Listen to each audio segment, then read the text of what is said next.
And now, from beyond our dimension, this is the JeffMara podcast.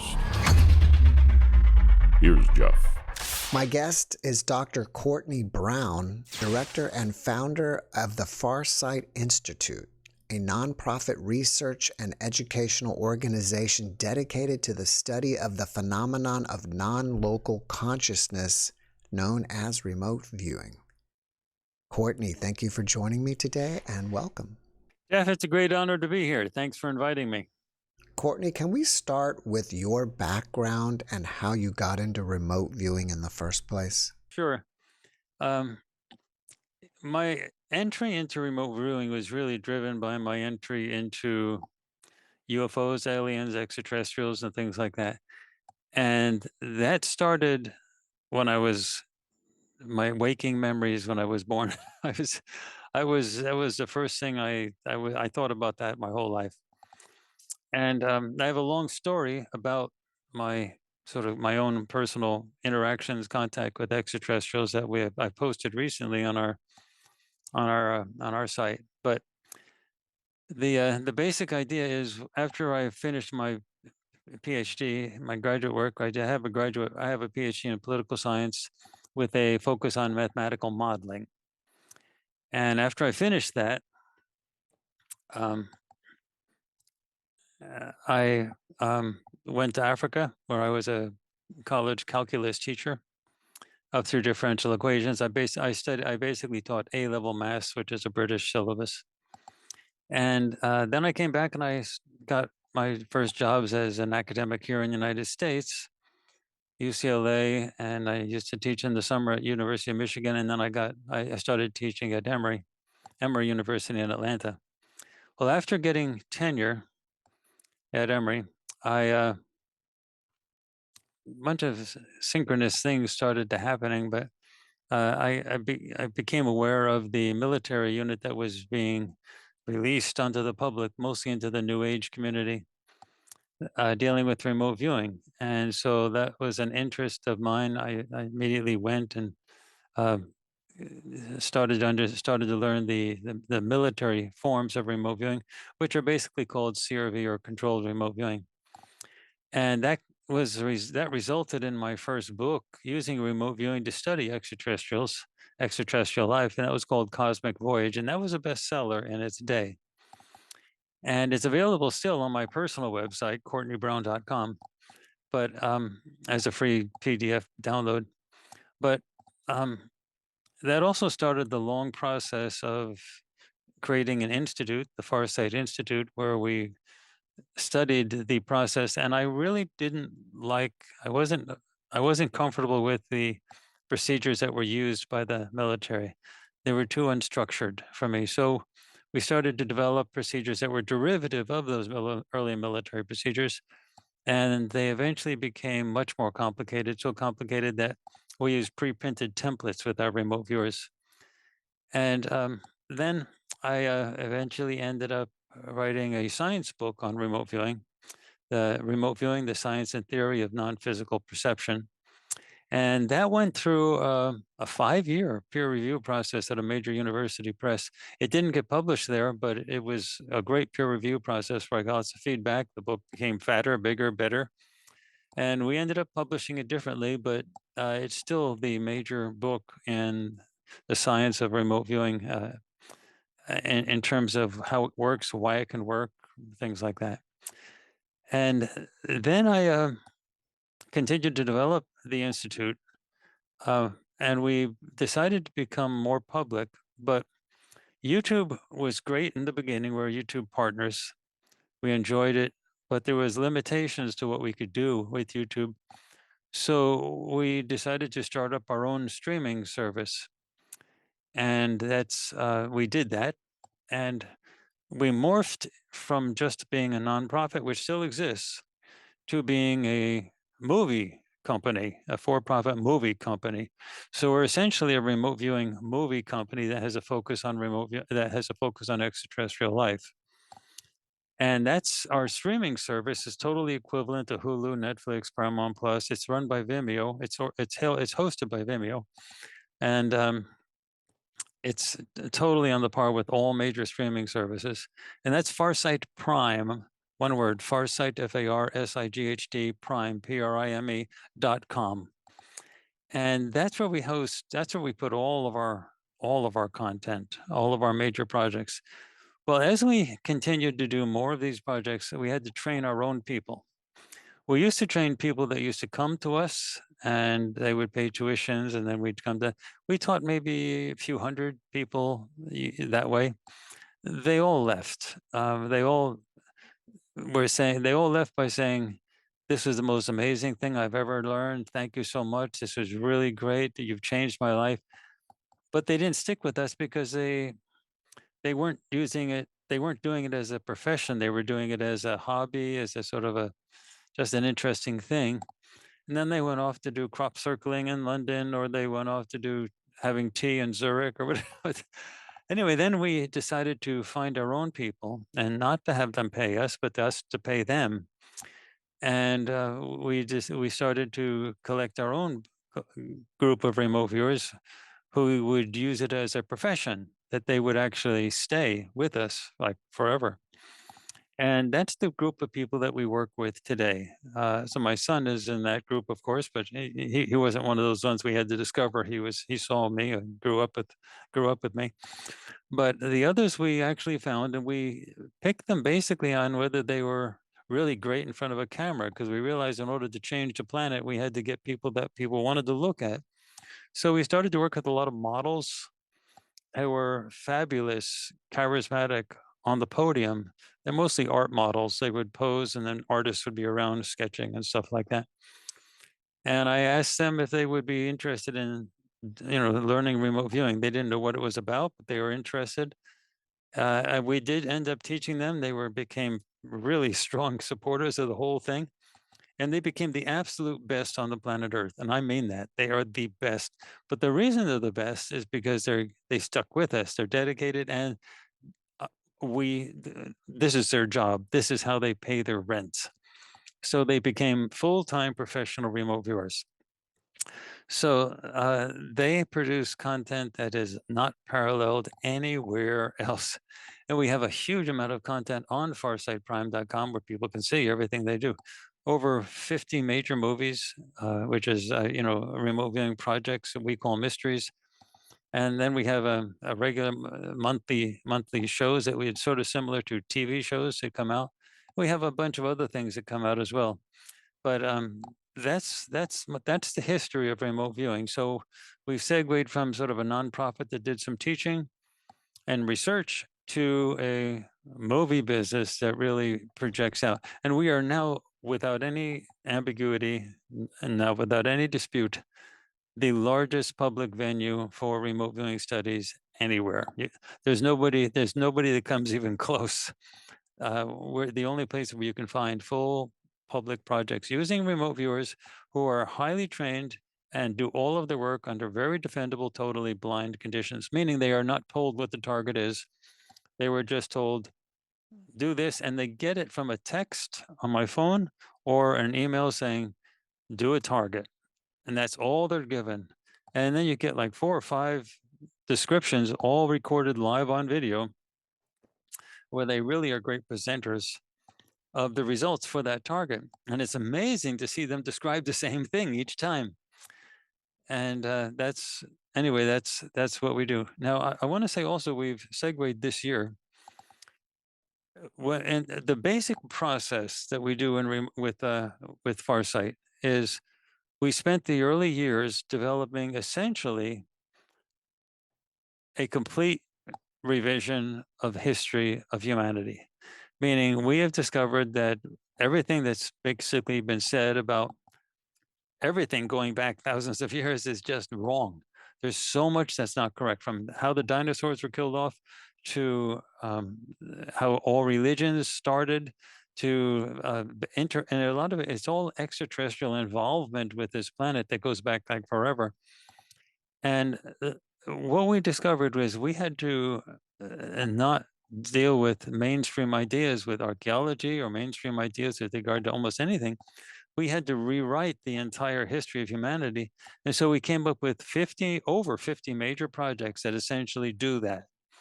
But to accept what we do, which really corresponds well with the archaeological evidence, for example, the Great Pyramid of Giza, no one has ever figured out how they moved those 80-ton blocks. And there are other megalithic structures that have blocks that are way bigger than that. You can't carry those on the back of a donkey or a camel. And the crazy ideas they come up with how they moved and cut those things from the quarry is just nuts. Our remote viewing results make total sense of how they cut and how they move those blocks. So the correspondence between our findings and the reality on the ground really makes sense. But in order to believe any of our stuff, you had to believe that the stuff we were talking about, especially with regard to the extraterrestrials, was real, especially when a mainstream, both government and science, is saying there are no extraterrestrials. What are you talking about? So what we did in 2022, new cameras came available that allowed us to start taking video recordings of UFOs, very reliable. So what we starting in January of this year, the last step of this whole disclosure process, you don't have to buy into remote viewing. You don't have to believe me. You can say totally disregard everything Courtney says, disregard everything Farsight does. You don't have to believe anything. What we're doing now is proving, and I'm using the word, remember, I'm an academic at a university and I focus on math. So the word proving means something to me. I'm a scientist. The word proving is not something you just throw around. We are proving now that extraterrestrials exist and that the UFOs are real. Because the new cameras came out, it is now possible for us to not show you the picture that will convince you, because any debunker will come along and say, that's a smudge, it's a glitch, or you did that with Photoshop. They'll say anything.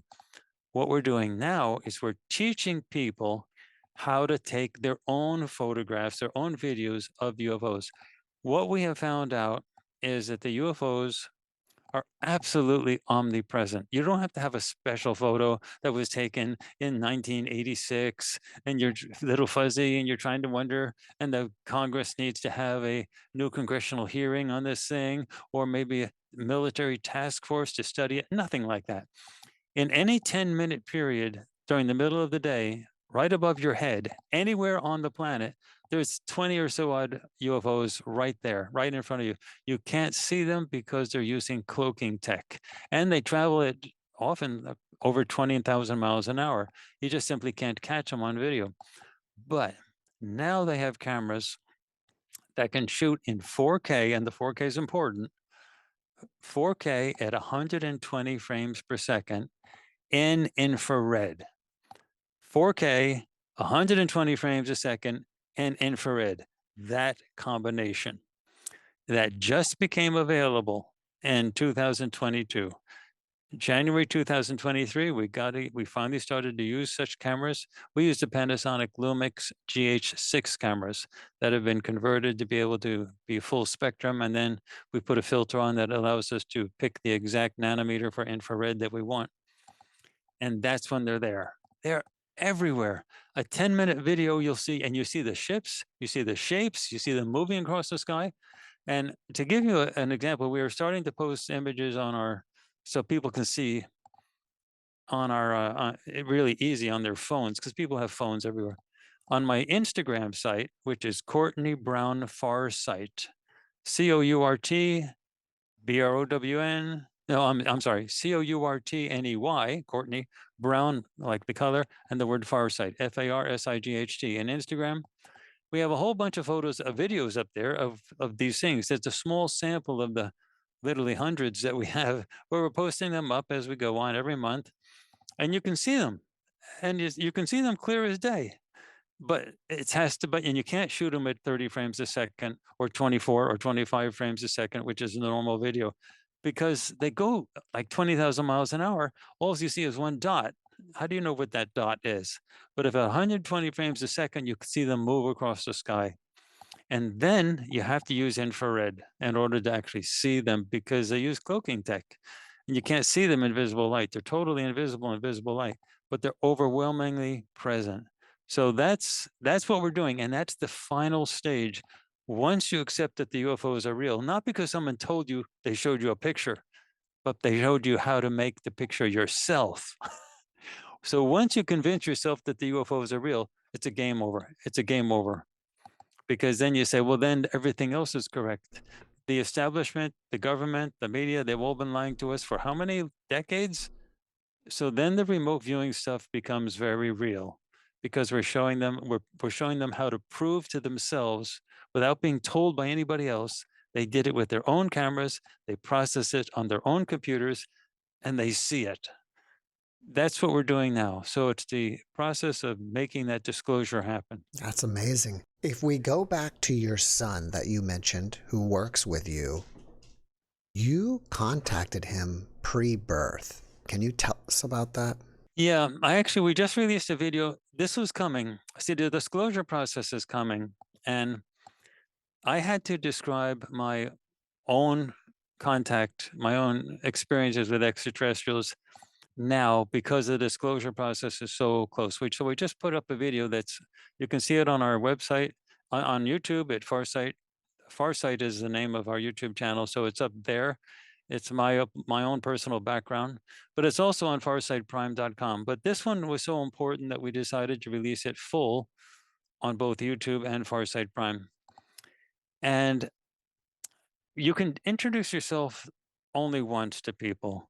So I knew if I delayed in telling that information, somebody else would define me later, and then I'd have to try to correct the record. Because when people lie about you, it gets to be a real mess when you try to correct those impressions. So I had to get this out in the beginning. So we decided now was the time because the disclosure process is now inevitable. So the basic thing is that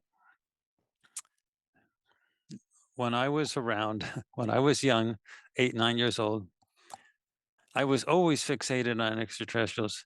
I had 2 gray guys, you know, the grays, the wraparound eyes, short guys. 2 of those would be on my bedside on either side. So I had 4 of those on my bed.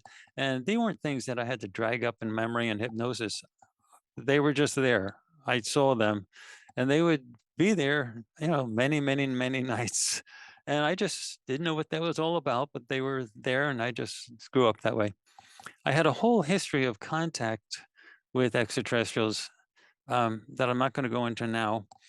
But um, later on, when I was older, uh, my son, who was not yet born, but in his mother's stomach, I meditated, say, 4 hours, 4.5 hours a day in the morning and the evening.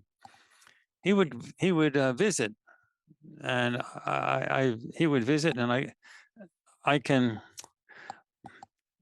This is a complicated issue for why most people can't see these things. There's a reason why most people can't see these things. But when somebody dies and they pop out of the body, I can see that person. And there's a reason why you're supposed to be able to see that person. There's a reason why most humans can't. And I'll go into that later if you want. But I can see that person. So my son used to visit me while I was meditating. And he was a pretty serious person. He used to sort of have his hands crossed like this. He had this like white gown, sort of like an Arab shock, you know, like smog type of Arab gown, white gown. And he used to just stare at us. And he used to just stare at us while we were meditating. Anyway, he was the one who told us his name. I say when he sort of can come into your head also and communicate especially when you're deeply settled. And one of those times when he was standing in front of me, actually about 6, 7 feet away in the corner there, the meditation room, he would come into my head and I'd say, actually, and who are you? What's your name? And he said very clearly, I am Aziz. I said, oh, so that's your name. Okay, so we'll name you Aziz. Yes, I am Aziz. And he was also different communication, but he was also on a different, he was really, really upset with me about how I felt about the extraterrestrials. I was at that point, this is 30 years ago. At that point, I was thinking all that needed to be done was to wake up humanity and get them to accept that the extraterrestrials are real and it's going to be this wonderful thing. We'll be able to fly around in ships. And he was so upset.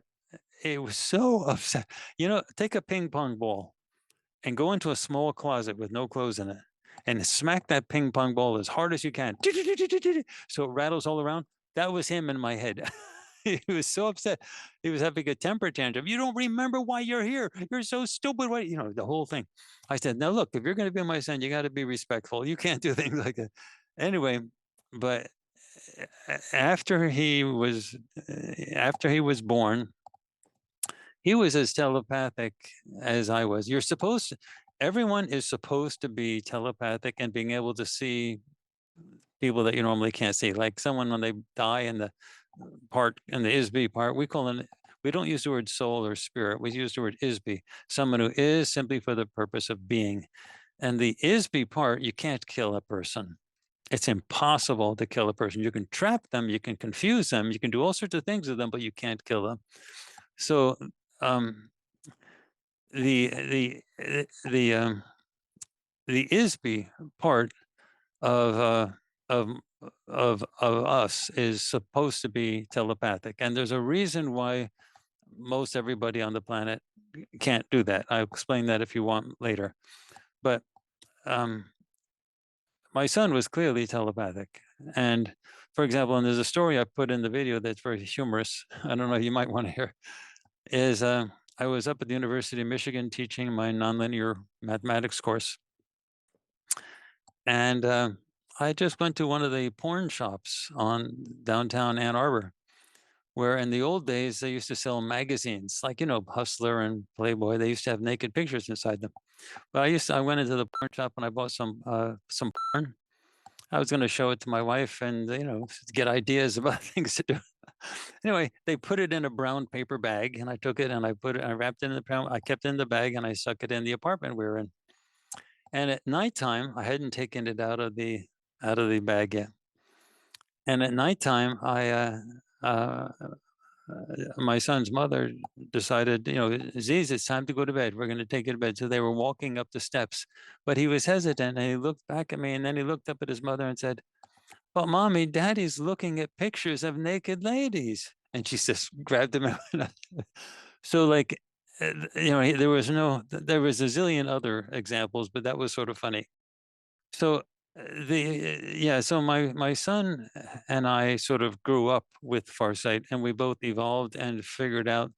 We had to figure out with our own projects what the full story of the extraterrestrials it is. It's a very complicated story, and it's not simply they're good guys and we're just stupid idiots that need to wake up and accept the extraterrestrials are real. It's way more complicated than that. But that's the process of that's the long and short of my son. Well, you mentioned that we should be telepathic and we should have the ability to see spirits leave their bodies, or ISBs. Why don't we have that ability? I'm going to tell you the answer, but it's only understandable if you look at a bunch of our projects and you understand the full picture. But this is the summary of what is clearly evident in our projects. This planet is being run as a prison. There was in the galaxy, say going back 1 million years, a Holocaust that was worse than anything that you've seen on Earth, a galactic Holocaust. And one of the things they tried to do, if you look at authoritarian powers like the Soviet Union, China during Mao, and all that type of stuff, authoritarian powers try to keep their populaces inside. They don't let them leave. And that's very important because the populations would otherwise leave. And so they had to control them. So one of the things over the millions of years that the technology evolved is to catch people. It used to be that death was a means of transportation to get out of a place and to go to someplace better. But they developed the technology to be able to catch the ISBs after death and then recycle them. And what it is ISBs, what most people call souls or spirit, but that's who you are. You're an ISB. The body is just a machine. It eventually fades, it eventually drops off, and there you are as an ISB again. ISBs, they cannot be killed, period. Period. They cannot be killed. So any religion that tells you if you pray hard enough, you may be granted eternal life, that's fake, that's fraud. You can't be killed no matter what. However, you can be caught. ISBs are attracted to beautiful things. They're attracted to aesthetic things. So after you die, you see the light. That's part of technology that's been put out to attract the ISBs, like moths are attracted to a light. The ISBs go towards the light and then they get caught up. And it's like a fly trap. The more you struggle against it, the more you get caught up in it and you can't get out. And once you're in it, you get zapped with an electric type of thing, like high voltage, that's way higher than lightning. The voltage is in like billions of volts. It's really, really, really high. It can't kill you, but it can rattle you. And what happens is you lose your memory of who you are. In some society, in most free will type societies, when you die, you don't lose your stuff. You don't lose your memory. You keep your house. You can come back.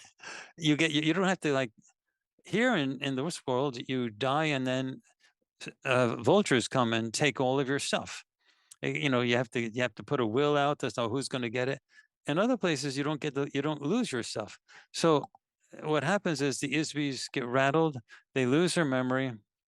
They lose also the ability to not only remember things, but telepathy and remote perception. And so what happens then, it's all done by AI. There's no like beings that are doing it. It's all controlled automatically, so it can be processed with enormous numbers of people. And what happens then is new memories get inserted in to fill the blank. And if you have a near-death experience, that's fascinating because the same type of thing happens, but almost inevitably, you're confronted by someone who says that your situation has been discussed by the Council of Elders, who thought very carefully, and they think it would be better for you to go back because you have a few other small things you need to work out in your life.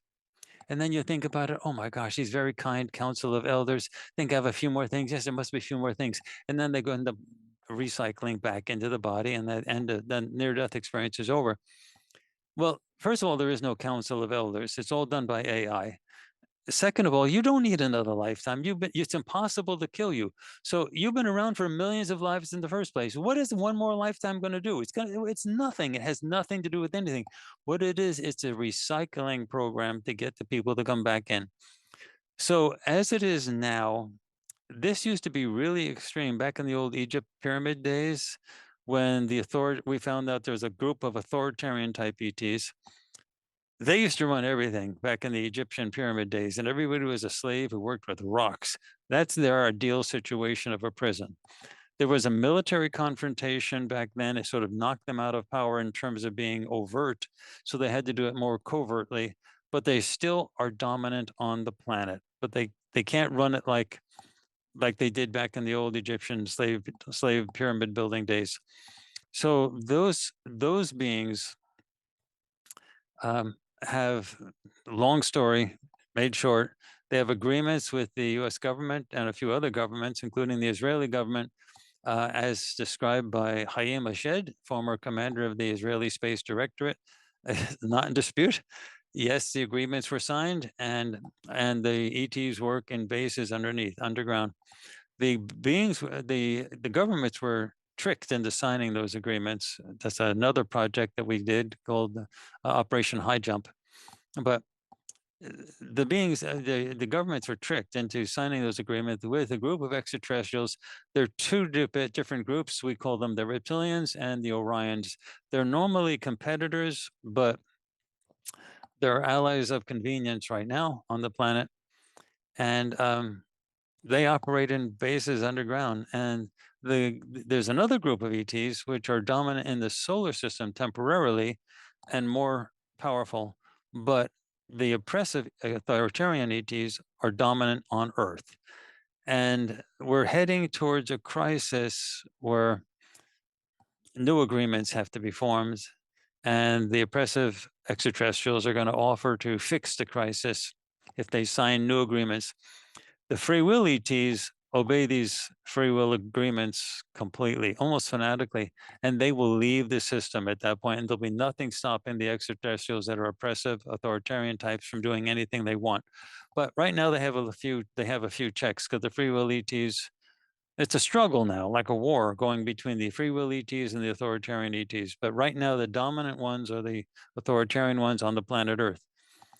All right. So the reason you don't have the telepathy or the remote viewing capabilities is because of being processed by these things after death. We call them the death traps. They're like fly traps that electrocute people, put in new memories, and cycle them back. There may be 8 billion people on the planet. Maybe, I don't know how many, but I'm guessing maybe 30 billion ISBs around the planet. None of them can get out. So the death trap process has slightly deteriorated because of the military confrontations that have occurred. It's still operating, but it nonetheless is a little bit less dominant than it used to be, which is why people are starting to remember some things. For example, the buildings that we have now with skyscrapers, they resemble the types of buildings that you have in other places in the galaxy. You're starting to get more of the remembering of what people used to be like, but it's still not full. But a normal ISB that has not been zapped is normally telepathic. The extraterrestrials, you've seen this a lot. For example, David M. Jacobs, the just now retired professor from Temple University, he's written a number of books. The most recent is the best of all, which is Walking Among Us. He has interviewed lots and lots and lots of people who were involved in the abduction experience.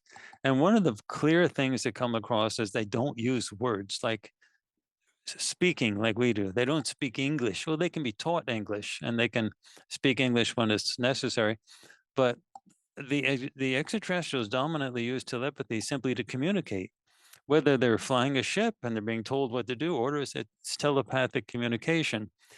Now that seems alien to us, to humans, but it's not supposed to be. It's not supposed to be. It's not supposed to be alien. We are in a situation now where people are saying, mainstream science is saying, well, prove that it can even exist, that telepathy can exist. When from a larger galactic perspective, it's like, what are you, crazy? It's like, that's like saying, prove that you have to breathe, that you're supposed to breathe. But it's a natural phenomenon that occurs after the zapping experience in that death trap thing.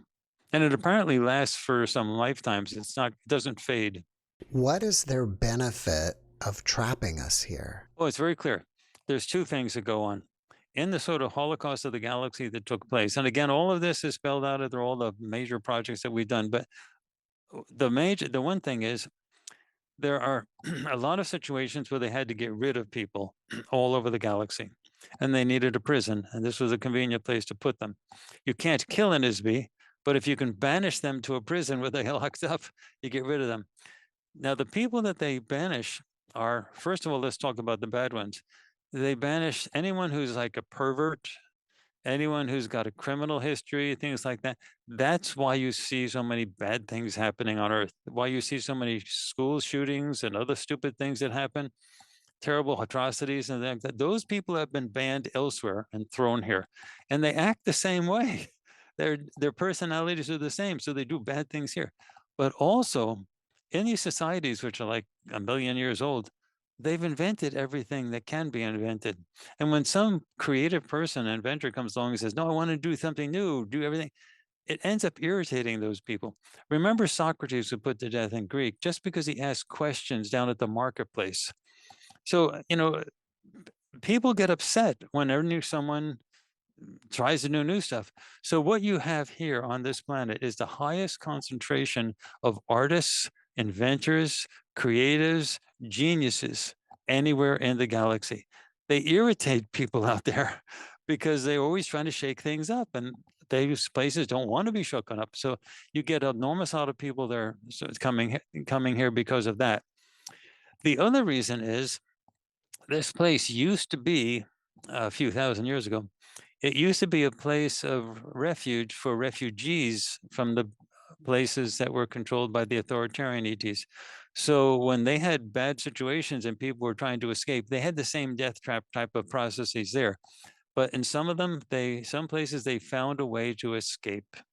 There is a way you can actually get out, but it was hard, but they found a way. And they started to come in here as refugees. This place was not normally considered an optimal place to have a civilization, so major civilizations didn't happen here. We have it's basically the planet is a balloon with a very thin 8-mile thick crust, uh, covering a 4,000 mile diameter, no, a radius of 4,000 miles, uh, or an 8,000 mile, ball. It's a liquid ball of molten rock. So we have a thin crust on top of a huge ball of molten rock, and things happen with the sun and other things where it rattles it, and it eventually gets major changes, and civilizations can be wiped out in a blink of an eye. This is not a stable place. It's really great for flora, fauna, animals, plants, things like that.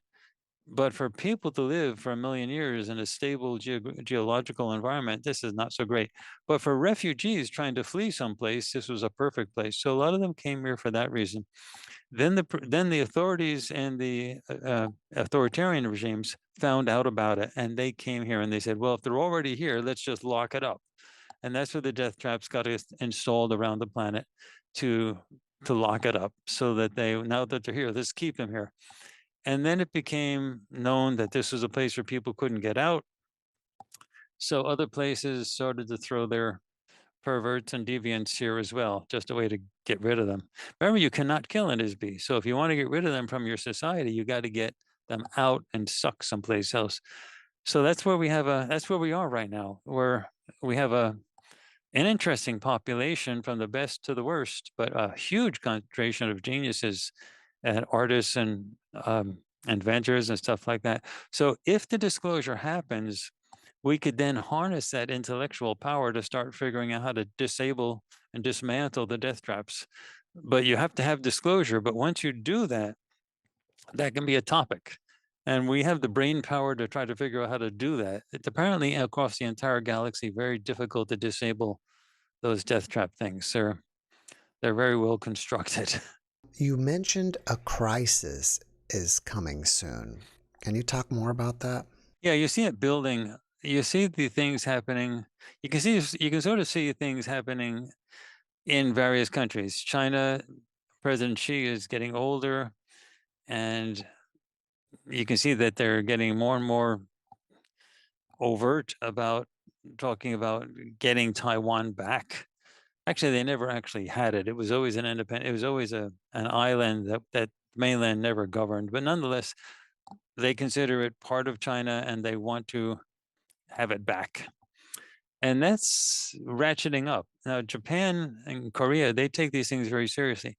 Japan, that used to be a basically almost demilitarized place since the end of World War II, they're cranking up their defense spending at least 2% a year in terms of GNP.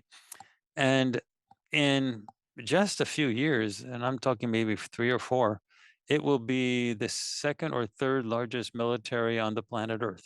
Japan's really cranking up their militaries fast. They're not doing that because it's just fun. It's expensive, and they're building it up for a reason. So you see another crisis coming along, which is the Ukraine situation. The Ukraine situation is interesting because Russia invaded it despite all logic saying, what are you doing? There are no more wars on the European theater. What are you talking about? So they invaded it. And despite all logic saying the opposite, but it looks clearly that the Ukrainians are going to win that war. And it's unclear what Putin's going to do, but clearly the motive is going to be there for him to use tactical nuclear weapons, because his conventional forces are not going to be able to do it. And if you have a situation where China looks like it's going to invade Taiwan and possibly, you know, have instability across all of Asia, and Russia might be thinking of using tactical nukes in Ukraine in order to get them to submit, it would be a situation in which the oppressive authoritarian ETs would simply go to the um, American and Europeans, but mostly Americans, and say, we understand you have a problem. It's terrible. It's awful. How about we fix it for you? We can fix it. just sign here.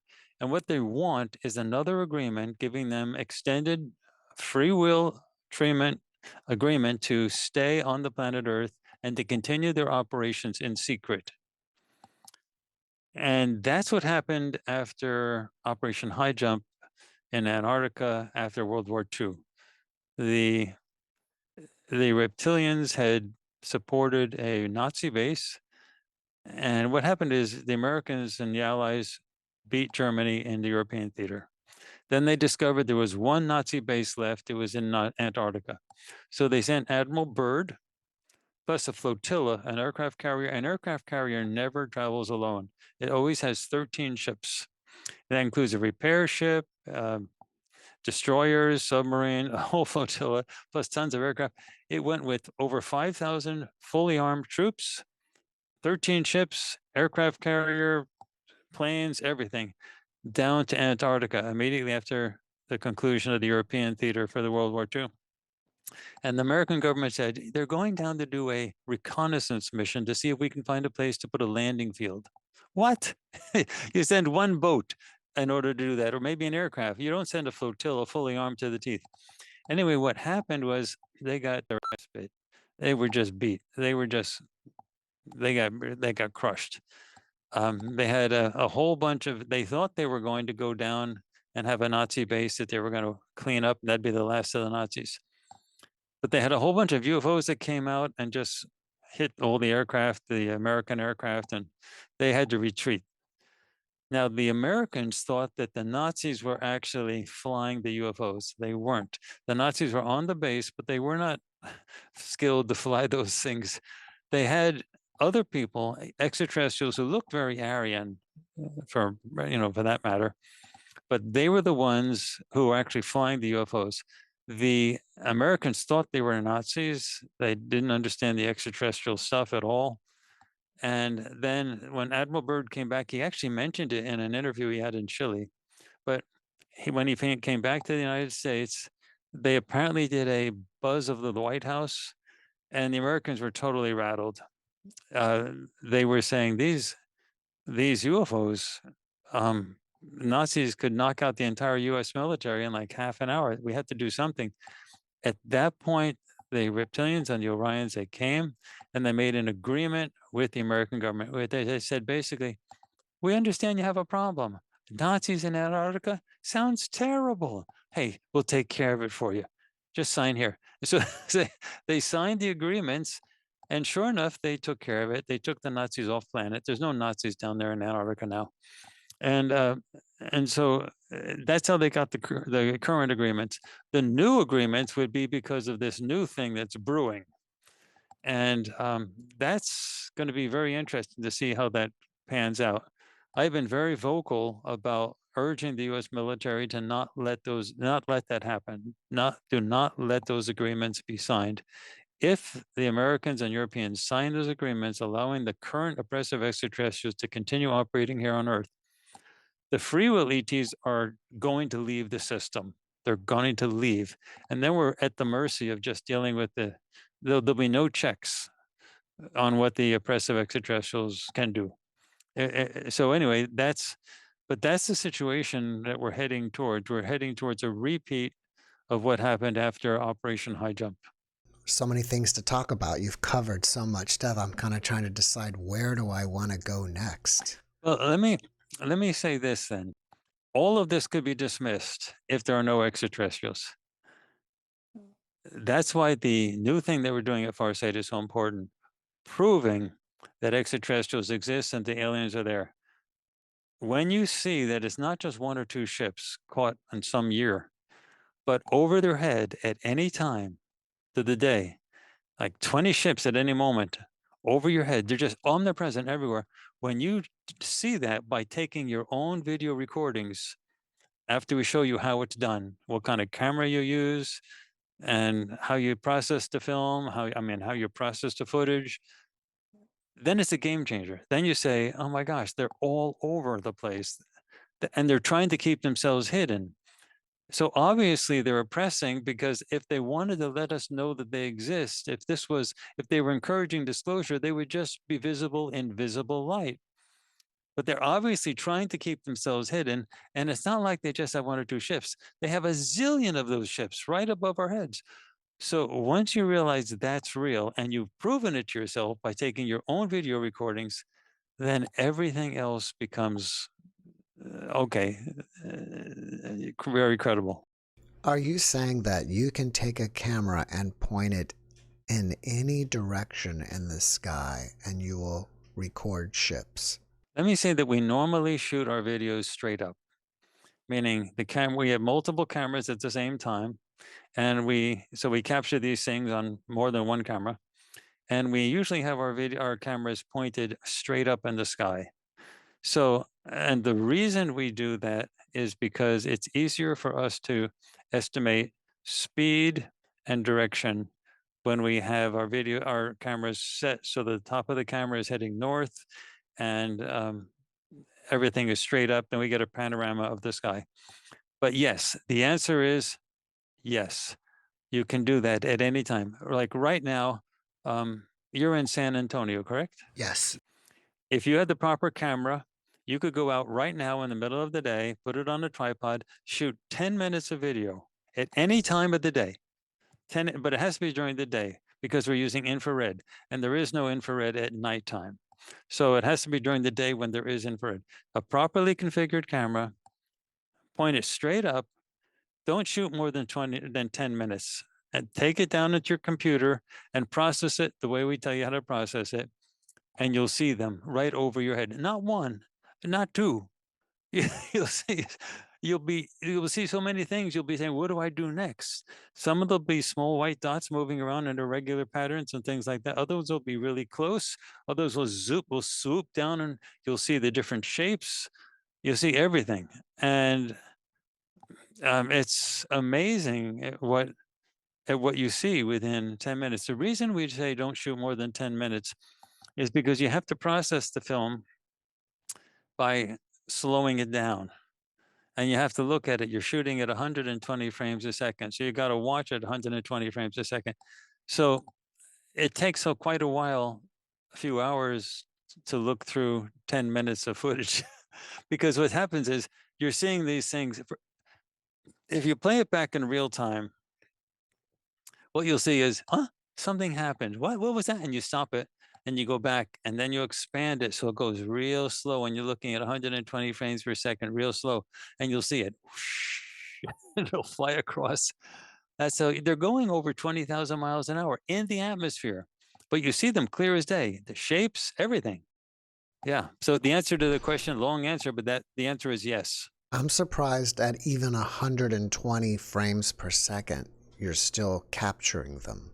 We were grateful that we could do it. You still see them leap, but you see them leap like a frog, close enough that you can clearly see the movement. And again, if you want to see some examples, go to my Instagram page, Courtney Brown Farsight. It's on your phone. Just look at a few of them and you can see them.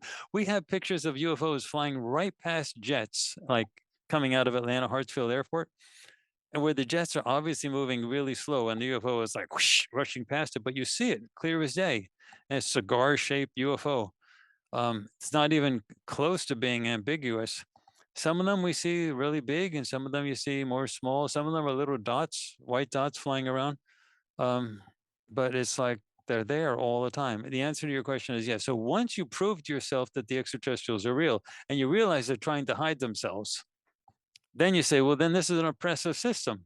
If they wanted to show themselves, they would be visible in visible light. They're trying not to do that. So what are they up to?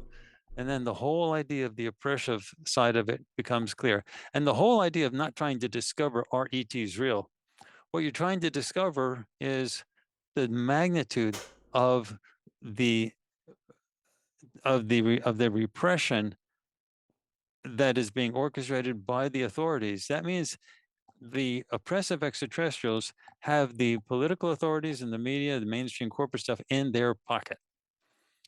Now, the free will ETs have no access to the major political elite.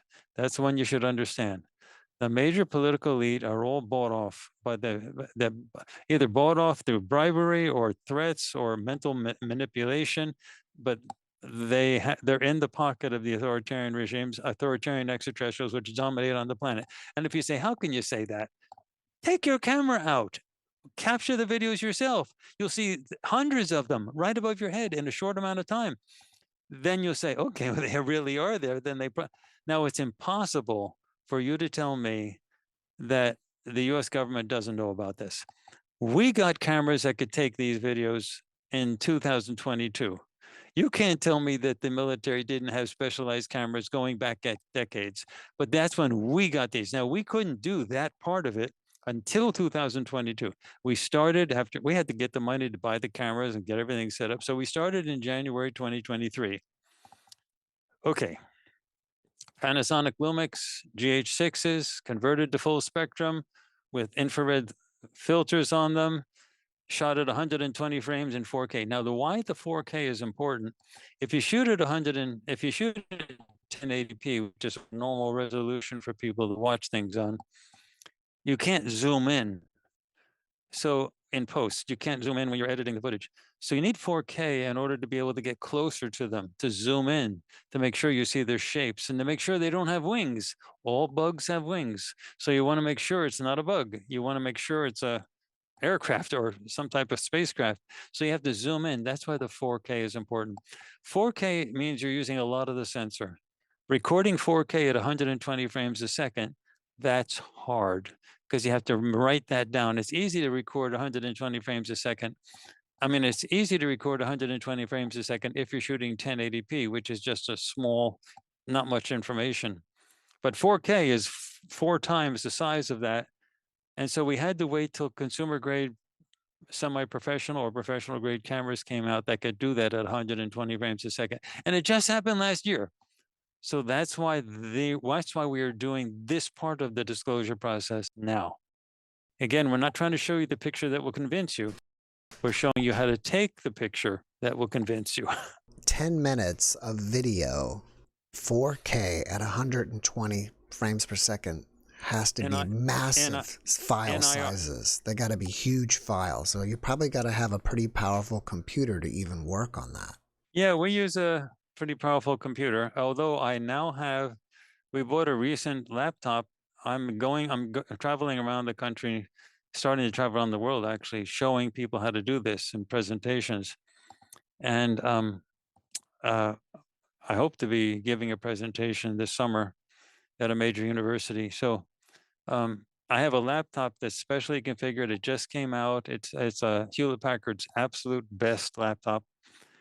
And it has 32 gigs of RAM and 2 gigs of dedicated video memory and a fast thing. And it can do it on a laptop. So, but normally we use a big machine. The machine that we use is normally right next to me, and it's a heavy machine, and it has an incredibly good graphics card. And this is the type of machine we normally use. Let me see if I can point it towards you. You see that machine down there? Yeah. Well, that is like state of the art best. You can't get much of a better computer than that. So that's the type of thing we use, but you can't carry that around. So that's got a really fast AMD processor. It has 64 gigs of memory. It has the latest graphics card in it. And yeah, we use that. So, and we can scrub through that footage very easily. However, I have a laptop that now can do that pretty well, and that will work when I go to universities and other places to make presentations, and I show them how to process the video how to edit the video footage in order to see it. Because remember, if you just play it back, even in IR, you'll just see things like something flashed in the screen. What was that? You sort of thought it might have been just something, for half of us or a quarter of a second, you saw something on the screen. Maybe you have to stop it and then expand it and then look at it slowly at 120 frames a second. And then you see the ship come out of the side and come through and it curve, and you see the shape of it and the whole thing. But yeah, that's what we do. Why do some people see ET ships and they have lights on them, which to me means they want to be seen? You occasionally have that happening. Now, the free will ET ships want to be seen. The free will ET ships want this type of thing to happen. But This is a prison planet. It's controlled by authoritarian regime. Even if the dominance right now in the solar system is militarily in favor of the free will ETs, they don't control this planet, and they respect the damn agreements that were signed that were back in the back in the Operation High Jump days after World War II. Those are getting older though, so new agreements are going to have to be signed. If they don't sign those agreements, the free will ETs will interact. However, just think of it. The free will ETs can't just invade this place.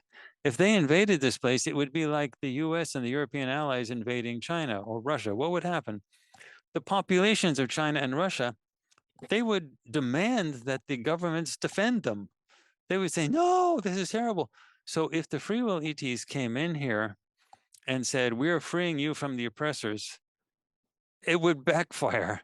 The whole population would rise up. The government would say, oh my gosh, this is a terrible thing. We got to defend. And the oppressive ETs would then join in the fight, and the whole planet would be opposed to the free will ETs.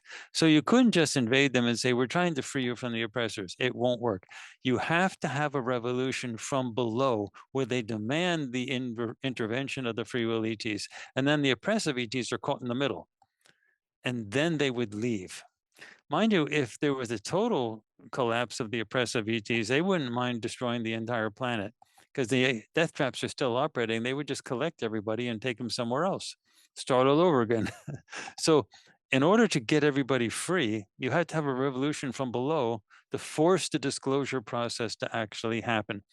The free will ETs have been heavily involved in Hollywood, book authors and things like that. Script writers, they seed information into the heads of the scriptwriters.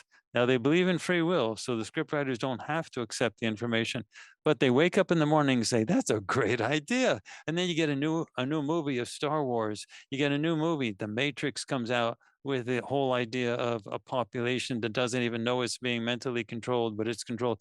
All these ideas are being fed into the population to get us ready for the idea of extraterrestrial contact disclosure, and to get us ready for the idea that there's battles going on. The whole Star Wars saga is based on the idea of there being a galactic struggle. That's correct.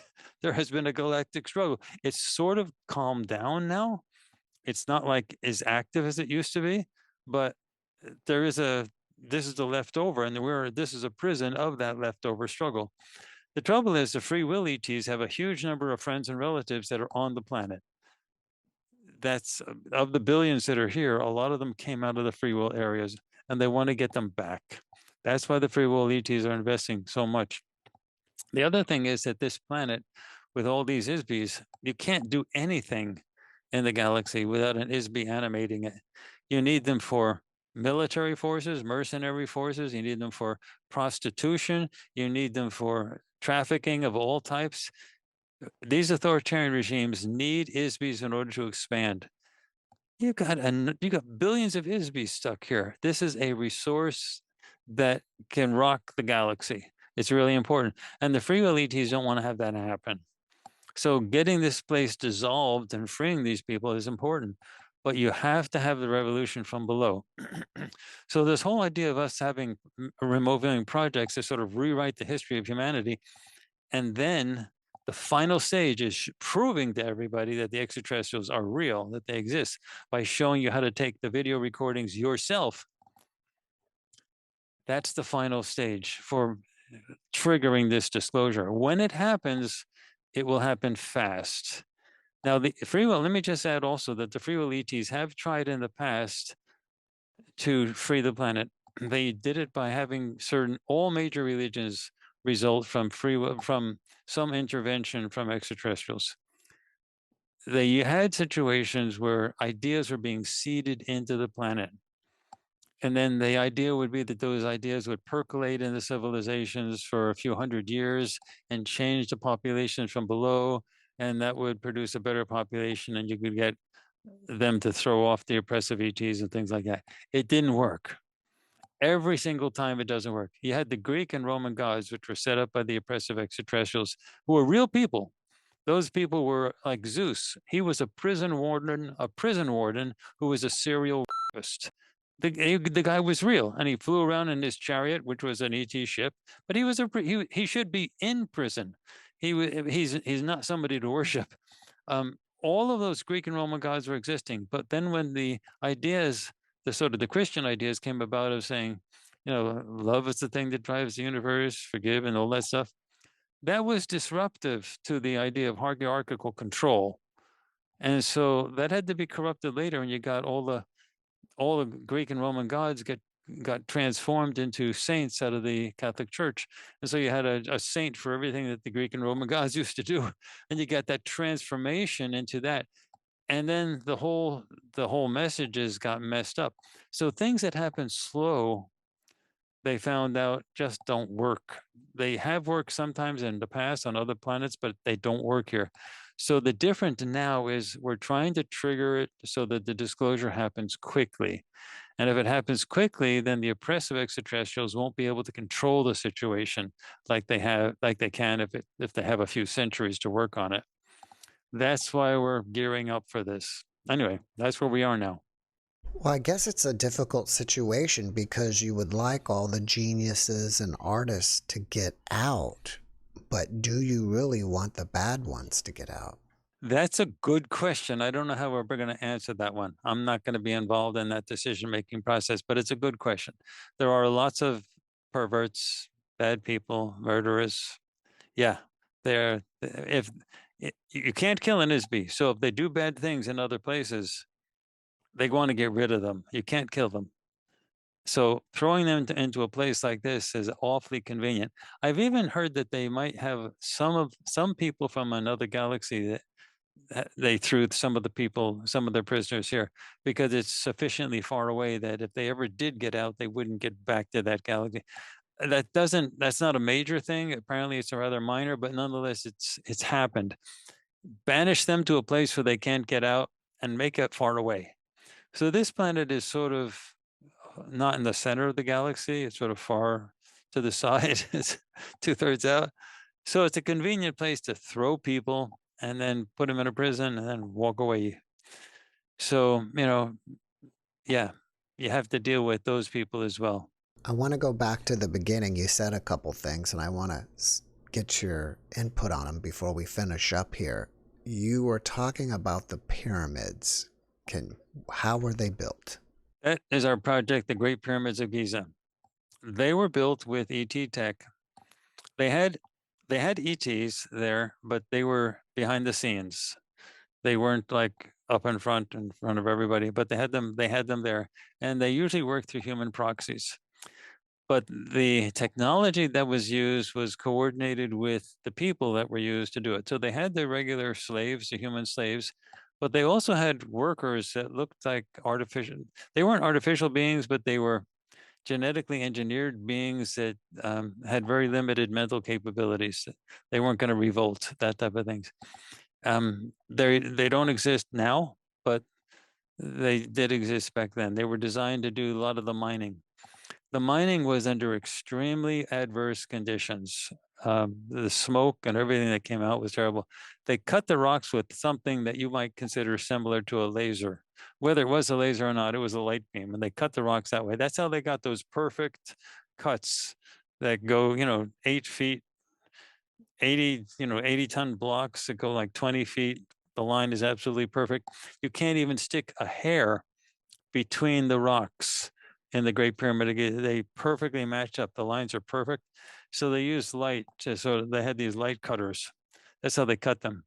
And then they lifted them, not with a physical means, like on the back of a camel or rolling them on logs or anything. They lifted them through a means of lifting them, like levitation. Sound was actually a part of the levitation, and they actually you can see some videos on YouTube where they use ultrasonic sounds to lift objects, and it works quite well. But these sounds are used with devices that actually lift the things, and then the people just push them. It's like pushing gently. You don't have to push hard, and you push them into place that way. That's how they got these huge numbers of huge, heavy rocks to fall into perfect place so that there's no cracks. You can't stick a hair between the rocks. They're perfectly lined up. And it's not just a couple, but a lot. Now we have a project on that called the Great Pyramid of Giza. And so we had two remote viewers sort of go into that sort of heavy. There was Dick Algeier and Des Smith. And they describe under totally blind conditions, they didn't know what the project was, and they weren't communicating with each other. They both described the exact same thing. They described the pyramids, they described how the blocks are moving, they described the populations that were involved in cutting those things. But that's how it actually happened. And that's the only thing that makes sense if you look at the actual stuff on the ground. If you look at the actual geologic, if you look at the actual evidence, archaeological evidence of what's there, no human created theories make sense. No mainstream orthodox theories make sense. And they have other blocks and other megalithic structures that are even longer than that, bigger, longer, heavier, just like right off the scale. And you say, well, how did that happen? So the ETs have been very careful at scraping off all of the extraterrestrial technology that was used back in those days. But the evidence on the ground of the things like the pyramid is really overwhelming. What about the dinosaurs? How were they wiped out? That was very interesting. The mainstream idea is that an asteroid came back, crashed, and created a nuclear winter, and the dinosaurs died out. That's not correct. There was more than one rock. And a very common method for warfare among extraterrestrials is to throw rocks, to throw asteroids. The Earth was a reptilian place. They did have dinosaurs, but they also had intelligent extraterrestrials that were reptilian, that lived on the planet at that time. They did not come from this planet. They didn't evolve from this planet, but they lived with the dinosaurs, and they were sort of in tune with nature. They sort of lived here, and it was sort of harmonious and that type of a thing.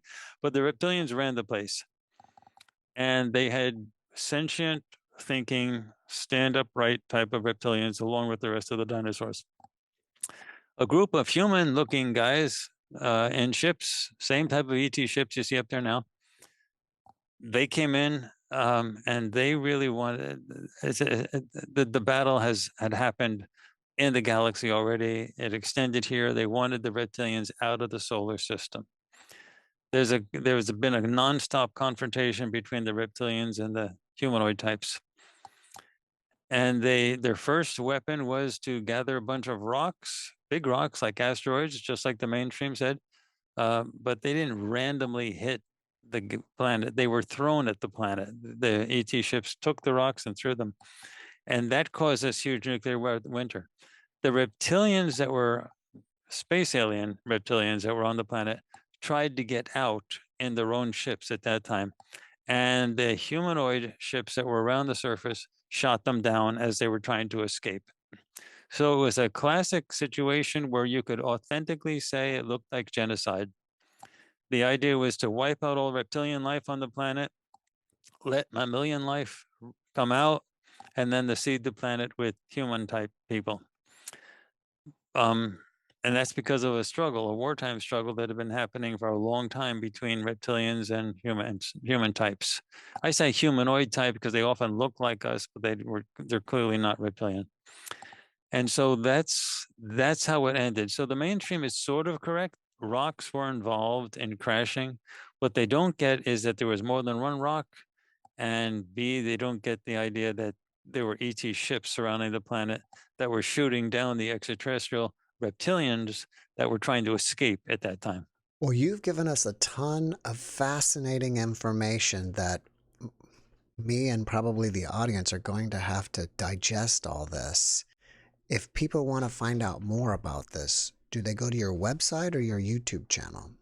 Well, the YouTube channel has less than farsightprime.com because that's our streaming service. But the best thing to do is first go to my Instagram page so you can see a few of the UFOs that we're recording. And that's free and it's on your phone and you don't even have to go to a computer. So just go to Instagram, Courtney Brown Farsight on Instagram, and just look at a few and then say, that's strange. Okay, so the next thing is probably people would want to go to farsightprime.com and people can get a free 1 week access to the entire site just by putting in an email. They can get a free email. They get a free 1 week. You can see everything. And then we have different tiers. Also, there's you can see there's a bunch of stuff for people who just register with an email. They can see our tutorials on how to do the remote viewing, and some of our classic projects, the 9/11 projects, the Great Pyramid of Giza project, things like that. But and then on our YouTube, we have a website also, farsight.org. That's for the nonprofit, where we list all of our projects, and also we have printed instructions there on how to take the video recordings of UFOs, what cameras to buy, what filters to use, what lenses, things like that. So Farsight, we have two websites, farsightprime.com, which is everything. Then we have farsight.org, which is a nonprofit that has some instructional materials as well. And then we have our YouTube channel, which is just Farsight on YouTube. Courtney, before we finish up, can you leave us with one last positive message? I'm making it, make it like this. We're now in a period of disclosure. I'm honestly telling you this.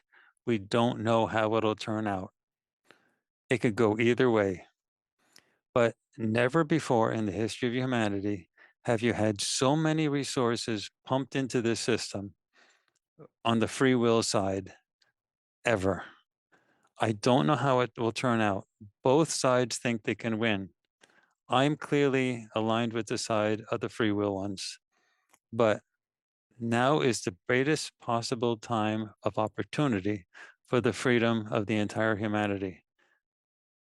I can't tell you how it's going to turn out, but everybody on the free will side is betting the kitchen sink that we can do this.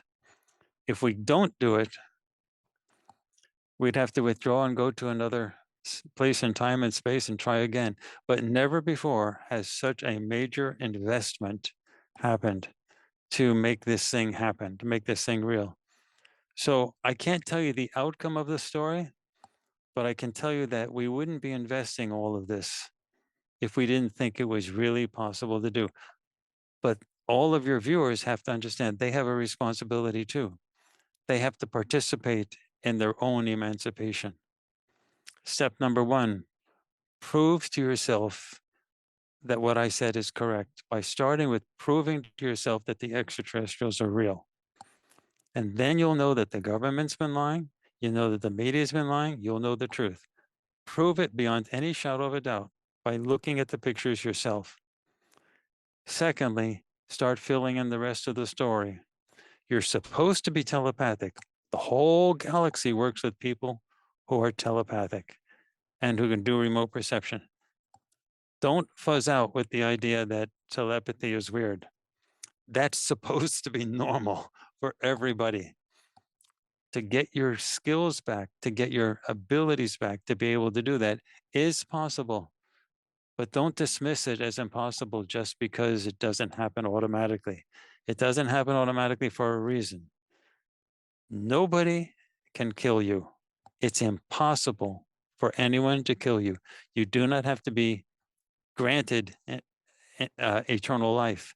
It's yours by default. The only thing you need to do is to accept your own self as the eternal being you actually are. So start with proving to yourself that what I've said is true. Don't ever believe what I say. Prove it every single time. I've said the ETs are real. They're above your head all the time. Take it upon yourself. Make that challenge. Prove it that what I told you is real. And then go to the next step. See what else you know. And that's how we get disclosure to happen. Courtney, thank you for that message, and thank you for being my guest. It's my great honor. Jeff, it's been a great thing to be on your show. Thank you. Thank you. Thanks for watching the JeffMara podcast. I really appreciate you. Another way to show support is through YouTube memberships. And if you do, there are loyalty badges and other perks depending on your level of membership. All you need to do is click the join button underneath the video to find out more. Thank you for your support.